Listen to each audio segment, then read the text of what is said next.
Ladies and gentlemen, let me start with something simple. Your yes has no value if you never learn how to say no.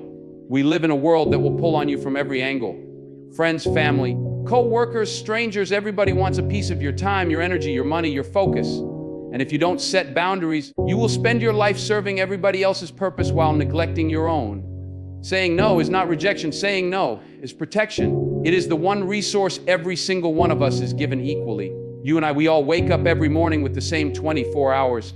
Doesn't matter if you're rich or poor, young or old, educated or uneducated, time is the great equalizer. But here's the truth, even though everyone has the same amount, not everyone values it the same way. And the difference between success and failure, between purpose and regret, often comes down to one thing: how you manage your time and whether you have the courage to say no to the things that waste it. I want you to think about this. How many times have you agreed to do something you didn't want to do, or you didn't even have time for, just because you couldn't say no? Maybe you said yes to a meeting you knew wasn't necessary. Maybe you said yes to hanging out when you knew you should have been working on your goals. Maybe you said yes to scrolling on your phone, one video after another until hours disappeared. And then at the end of the day, you feel drained, frustrated, and guilty because deep down you know, you just traded your time, something you'll never get back, for something that gave you nothing in return. That's why saying no isn't just about refusing people. It's about protecting your life's most valuable asset. Your time is your life. When you waste your time, you are literally wasting your life. There's a study out of the University of California, Irvine, that found the average worker gets interrupted once every 11 minutes. And here's the kicker: it takes about 25 minutes for the brain to fully refocus after that interruption. Think about what that means. If you let yourself be interrupted 3 times in an hour, you've already lost more focused time than you've actually worked. That's not just lost productivity, that's lost potential, that's lost progress toward your dream. Now let me make this personal. Imagine your bank gives you $86,400 every single morning. The catch is, whatever you don't spend by the end of the day disappears. You can't roll it over, you can't save it for later. What would you do? You'd spend every single dollar wisely, right? You wouldn't leave a cent wasted. Well, that's exactly what happens with your time. Every morning you are given 86,400 seconds. Whatever you don't use intentionally, whatever you waste, you never get back, it vanishes. Yet so many of us spend those precious seconds on things that don't matter. Gossip, drama, distractions, saying yes to obligations that pull us away from what truly counts. We treat our time like it's disposable when it is the most non-renewable resource we will ever have. Let me tell you about Steve Jobs. Toward the end of his life, when he was reflecting on what mattered most, he didn't talk about how much money he made or how many products he launched. He talked about time. He said, "It's really clear that the most precious resource we all have is time. Here was a man who could buy anything, but he could not buy one more hour, not one more minute. And if a billionaire couldn't buy back time, what makes us think we can afford to waste ours?" But here's the good news. You have the power to take back control. And it begins with one simple word: no. When you say no to the things that don't align with your priorities, you are saying yes to the things that do. When you say no to distractions, you are saying yes to focus. When you say no to people who waste your time, you are saying yes to your purpose. Think about your dreams for a moment. Think about the book you want to write, the business you want to build, the health you want to regain, the family you want to strengthen. All of that requires time. But if you keep saying yes to everything else, when will you ever say yes to yourself? If you don't protect your time, someone else will spend it for you. And they will spend it in a way that benefits them, not you. You've got to be bold enough to guard your calendar, to guard your focus, to guard your hours like they're gold. Because they are. Some of you need to stop thinking of your time as cheap and start treating it like the treasure it is. Stop giving it away to everyone who asks. Stop saying yes out of guilt. Stop believing that being busy is the same as being productive. Business without direction is just another form of wasted time. Every yes has a cost. When you say yes to one thing, you are automatically saying no to something else. So the question is, what are you trading your life for? What are you giving up without even realizing it? That's why learning to say no is not selfish, it's strategic. It is the only way to protect your time and, in turn, protect your destiny. If time is your most valuable currency, then energy is the fuel that allows you to use that time wisely. You can have all the time in the world, but if your energy is gone, if you are drained, tired, and stretched thin, then your time becomes useless. And let's be real, many of us are not exhausted because of what we're doing, we're exhausted because of who we're allowing access to us. We are drained because we haven't learned the power of saying no to energy thieves. Think about it like this: your energy is like the battery on your phone. Every morning when you wake up, you start the day at 100%, but just like your phone, that battery doesn't last forever. Every conversation, every task, every place you go, every person you interact with, it all takes a little bit of that charge. Some things recharge you, some people pour into you. But others, they drain you faster than anything else. And if you're not careful, you'll spend your day giving your best energy to the wrong things and the wrong people. And by the time you get around to your purpose, to your dream, to your goals, you'll be running on 2%. Have you ever noticed that some people walk into a room and the whole atmosphere shifts in a good way? They make you feel inspired. They make you feel capable. You leave that conversation with more energy than you had before. But then there are others who, the moment they show up, you feel the weight. It's like the oxygen leaves the room. You walk away from them feeling heavy, drained, even discouraged. And sometimes it's not even what they said, it's simply the energy they carry. If you want to protect your future, you have to learn to protect your energy. That means you cannot give unlimited access to everyone. Just because someone has your number doesn't mean they should have your time. Just because someone is family doesn't mean they are entitled to drain you. Just because someone has been in your life for years doesn't mean they should still have the same level of access today. Growth requires boundaries, and boundaries require the courage to say no. Here's an example. Have you ever sat on the phone with someone who talks for an hour straight but never says anything meaningful? By the time you hang up, you feel exhausted. Or maybe you've got a coworker who complains all day long about how life isn't fair, how the boss is terrible, how everything is going wrong. Notice how just listening to that drains you. That's because negativity is contagious. Energy is transferable. If you surround yourself with complainers, you'll end up complaining. If you surround yourself with lazy people, you'll lose motivation. But if you surround yourself with builders, dreamers, people who push forward, you'll find yourself rising to their level. Guarding your energy also means protecting yourself from the noise of distractions. Social media, for instance, it's one of the biggest energy thieves of our generation. You open it just to check for a minute, and before you know it, you've been scrolling for an hour, comparing yourself to strangers, and your energy is gone. That's why sometimes the most powerful no you can say is to your phone, to your notifications, to the endless stream of content that leaves you empty instead of empowered. Now, let me make this practical. Guarding your energy doesn't always look like cutting people off. It often looks like limiting how much access they get. You don't have to answer every call immediately. You don't have to attend every event. You don't have to engage in every argument. You don't have to carry every burden someone tries to put on you. Saying no might sound harsh, but it's actually healthy. It's how you preserve your strength for the things that matter most. Look at top performers in any field. Athletes, entrepreneurs, artists, leaders. They are ruthless about guarding their energy. They know they can't afford to waste it. An Olympic runner doesn't spend their nights out partying before a big race. A successful entrepreneur doesn't spend their mornings listening to complainers. A great leader doesn't give every critic their attention. Why? Because they understand that energy is limited, and where they spend it determines whether they win or lose. And here's the truth. You don't have to be an athlete or a millionaire to think the same way. You have dreams. You have goals. You have responsibilities. But if you keep letting everyone and everything pull on your energy, you will never have enough left to build the life you're capable of building. That's why guarding your energy isn't selfish, it's survival, it's wisdom, it's focus. It's the decision to say no to the things and people that drain you so you can say yes to the things and people that build you. Average is easy. Average is comfortable.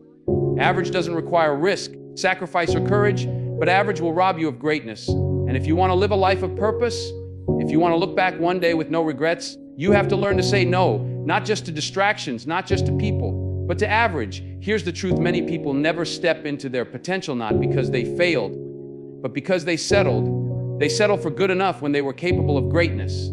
They said yes to average when their destiny was calling for more. Think about how often we do this in everyday life. We accept a job that just pays the bills instead of pursuing work that fulfills us. We accept unhealthy relationships just so we won't be alone. We accept procrastination and laziness instead of pushing ourselves toward discipline. We say yes to comfort, but comfort is the enemy of growth. Let me tell you a story. Years ago, a young man wanted to join the military. He trained, worked hard, and finally made it in. But when he got there, he noticed something. Most of the people around him weren't striving to be their best. They were just trying to do the minimum required to get by. They weren't aiming for excellence. They were satisfied with average. And for a while, he followed the crowd. He did the minimum. But deep down, he knew that if he kept living like that, he would never reach his potential. So one day, he made a decision. He said no to average. He woke up earlier. He pushed harder, he studied more. And years later, that same young man went on to become one of the most decorated leaders in his field. Why? Because he refused to let average define his life. Now, maybe you're not in the military, but the principle is the same. Look around, most people are okay with doing just enough to survive. But you were not born just to survive, you were born to thrive. You were not created just to blend in, you were created to stand out. But here's the problem, saying no to average will cost you something. It means you'll miss out on certain comforts. It means you'll have to work when others are sleeping. It means you'll have to make sacrifices when others are taking shortcuts. It means you'll have to hear people say, "Why are you trying so hard? Why don't you just relax? Why don't you just do what everyone else is doing?" But listen closely, everyone else is not where you're going. If you want what average people don't have, you must be willing to do what average people won't do. Look at the greats, athletes like Kobe Bryant, entrepreneurs like Elon Musk, leaders like Nelson Mandela. They weren't satisfied with average. While others rested, they worked. While others complained, they pushed. While others looked for excuses, they looked for opportunities. And the same principle applies to your life. You don't have to be a celebrity, you don't have to be famous. You just have to refuse to settle for less than you are capable of. Let me make it real for you. Average says, "I'll work on my dream tomorrow." Excellence says, "I'll work on it today." Average says, "This is good enough." Excellence says, "I can make it better." Average says, "Everybody else is doing it this way." Excellence says, "I was not made to be like everybody else." The danger of average is that it feels safe. It doesn't demand much of you, so it's comfortable. But here's the warning, average is a silent killer. It won't ruin your life overnight. It will kill your dreams slowly, quietly, while convincing you that you're okay. Until one day you wake up, years have passed, and you realize you traded your potential for mediocrity. That's the cost of saying yes to average. But you don't have to live that way. You have the power to rise above it. You have the power to say, "No, I will not settle. No, I will not let fear or laziness or other people's opinions keep me from being who I was created to be. No, I will not live just to blend in. I will step up. I will pursue excellence." Because every time you say no to average, you are saying yes to greatness. Every time you say no to settling, you are saying yes to growth. Every time you say no to mediocrity, you are saying yes to becoming the person you were meant to be. One of the hardest parts about saying no is not the word itself. It's the guilt that comes with it. Too many people live their lives weighed down by the pressure of keeping everyone else happy. They say yes not because they want to, but because they're afraid of what will happen if they don't. They're afraid of disappointing, afraid of conflict, afraid of being judged. But hear me, boundaries are not walls, they are doors. They are not about keeping people out, they are about letting the right people in. Some of you feel guilty when you say no because you think it means you're being selfish. But boundaries are not selfish, they are healthy. Boundaries are the language of self-respect. When you set a boundary, you're not saying, "I don't care about you." You're saying, "I care about myself enough not to let you drain me." You're saying, "I care about my future too much to let distractions pull me off track." Here's the truth, the people who love and value you will respect your boundaries. They might not always agree with them, but they will respect them. The people who get angry when you say no are the very people who were only benefiting from your inability to say it in the first place. Let me give you an example. A young professional once told me she couldn't say no to extra work assignments. Even though she was already overloaded, she kept saying yes because she didn't want her boss to think she was lazy. For months, she carried the extra weight until one day she broke down in exhaustion.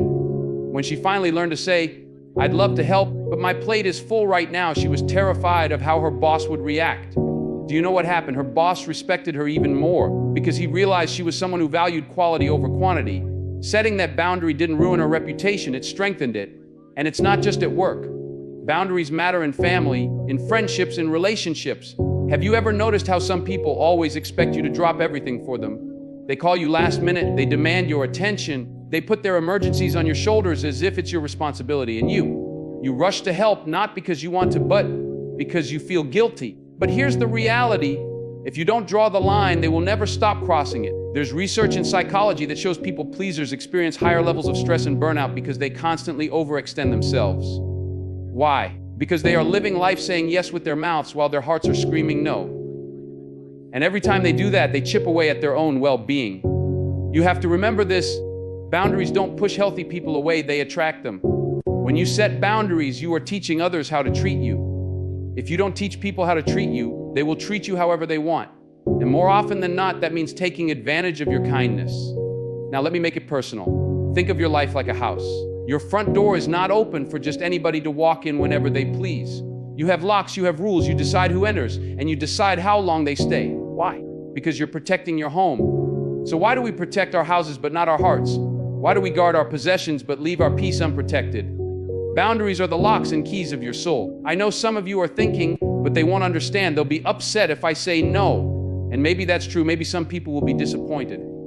But ask yourself this: is it worth sacrificing your peace, your purpose, your well-being just to avoid upsetting someone else? Do you want to spend your life being controlled by guilt, or do you want to live with freedom? There's a famous quote from Warren Buffett, one of the most successful investors in the world.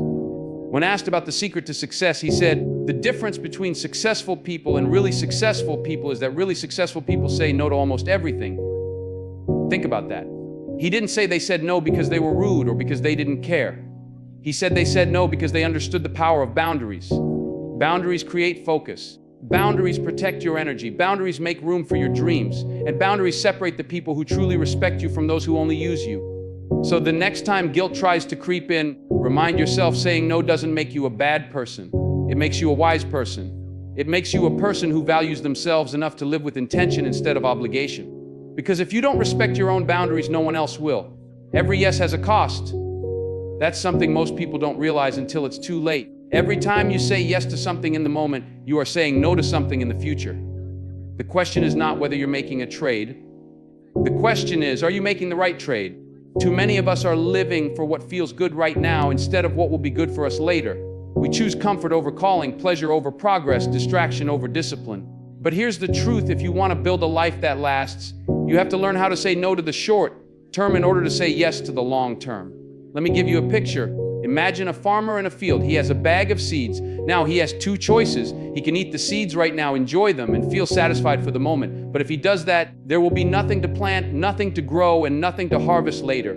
Or he can say no to the temporary hunger and plant those seeds in the soil, water them, protect them, and in time he will reap a harvest far greater than what he gave up in the moment. That's the difference between short-term and long-term thinking. And life works the same way. When you say yes to staying up all night watching movies, you're saying no to your energy and productivity the next day. When you say yes to overspending on things you don't need, you're saying no to financial freedom. When you say yes to another hour of scrolling, you're saying no to using that hour to learn, grow, or build something meaningful. Every decision has a trade. That's why some people never break out of average. They are trapped by instant gratification. They want the reward without the sacrifice. They want the result without the process.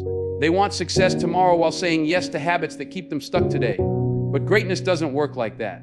Growth doesn't work like that. You can't eat your seeds and still expect a harvest. Think about athletes. The difference between good and great often comes down to choices. Great athletes say no to junk food, no to late nights, no to distractions, because they're saying yes to championships, yes to records, yes to being remembered. Think about students who graduate top of their class. They said no to countless nights of fun, no to shortcuts, because they were saying yes to building a foundation for their future. Think about entrepreneurs who built billion-dollar companies. They said no to comfort, no to the easy path, because they were saying yes to building something bigger than themselves. And let's bring it closer to home. Imagine you want to get healthy. The short-term choice is that piece of cake, that fast food, that extra soda. The long-term choice is discipline. It's not easy to say no in the moment, but every no to the short term is really a yes to the future version of yourself.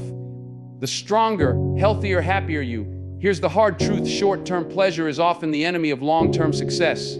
That's why you need vision. If you don't know where you're going, you'll keep saying yes to what feels good instead of what gets you closer to your destination. Vision gives you the strength to say no. Vision gives you the courage to delay gratification. Vision keeps you focused when others are distracted. There's a famous study called the marshmallow test. Researchers put a marshmallow in front of a child and told them they could eat it now, or if they waited 15 minutes, they would get 2 marshmallows. Most children ate the marshmallow right away, but some waited. And when researchers followed those children years later, they found that the ones who could delay gratification were more successful in school, career, and relationships. Why? Because they had learned the power of saying no to the short term in order to say yes to the long term. That's the principle of success. You cannot build a great life on short-term decisions. You have to be willing to say, no, I won't waste this time. No, I won't settle for temporary pleasure. No, I won't trade my future for comfort. Every time you say no to the short term, you are saying yes to a bigger, stronger, brighter future. One of the greatest prisons you can ever live in is the prison of people's approval. So many of us go through life trapped, not by chains you can see, not by walls you can touch, but by the constant fear of disappointing somebody else. We say yes when we want to say no. We sacrifice our dreams to satisfy other people's expectations. We live for applause, for acceptance, for validation. And deep down we know we are betraying ourselves just to keep others comfortable. But let me tell you something straight, you cannot fulfill your destiny if your highest priority is keeping everybody happy. Because here's the truth, no matter what you do, someone will be disappointed. If you chase your dreams, some people will say you're selfish. If you set boundaries, some people will say you're cold. If you choose discipline, some people will call you obsessive. If you choose freedom, some people will call you irresponsible. There will always be critics. There will always be complainers. There will always be somebody who thinks you should be living your life their way instead of your way. And if you don't learn the courage to disappoint them, you will never live a life that satisfies you. I remember hearing about a young man who wanted to be an artist. He had a gift, a fire inside him, but his parents didn't understand. They told him art was a waste of time, that he should study something practical instead. And for years he said yes to their expectations. He went to school, he followed the path they wanted, but he was miserable. One day he realized that in trying to avoid disappointing his parents, he had spent years disappointing himself. So he made a choice. He walked away from the path they wanted and pursued art with everything he had. It wasn't easy. His parents were upset, his friends questioned him, but eventually he built a career that brought him joy and impact. Why? Because he finally had the courage to disappoint others instead of constantly disappointing himself. That's the decision some of you need to make right now. You need the courage to say, I will no longer let my life be defined by what others expect. I will no longer sacrifice my purpose on the altar of people's opinions. If my no disappoints you, so be it. But I refuse to keep disappointing myself. Think about this. Even the greatest leaders in history disappointed people. Martin Luther King Jr. There were crowds that cheered him, but there were also crowds that hated him. Nelson Mandela, he was admired by millions, but condemned by others. Even Jesus, he healed, he loved, he served, and still people rejected him. If the greatest people who ever lived couldn't please everyone, what makes us think we can? Living for approval will wear you out. It will drain you. It will keep you second-guessing every move, wondering, what will they think? What will they say? Will they still like me? That is no way to live. Freedom begins when you realize their opinion doesn't determine your destiny. Their disappointment is not the end of your story. Their disapproval cannot cancel your purpose. Now, this doesn't mean you live recklessly or without care for others. It means you understand the difference between love and control. You can love people deeply without giving them control over your life. You can respect others without obeying every demand. You can serve others without becoming a slave to their expectations. Some of you need to release the weight you've been carrying, the pressure to always be available, to always say yes, to always keep the peace even when it costs you your joy. You need to remind yourself disappointing someone else is temporary, but disappointing yourself, that pain lasts for years. That pain shows up every time you look in the mirror and wonder what your life could have been if you'd only had the courage to choose yourself. So yes, sometimes you will disappoint people. Sometimes they won't understand. Sometimes they will talk about you, criticize you, or even walk away. But that's okay, because the ones who truly love you will still be there. The ones who truly respect you will adjust to your boundaries. And the ones who leave, they were only there to use your yes in the first place.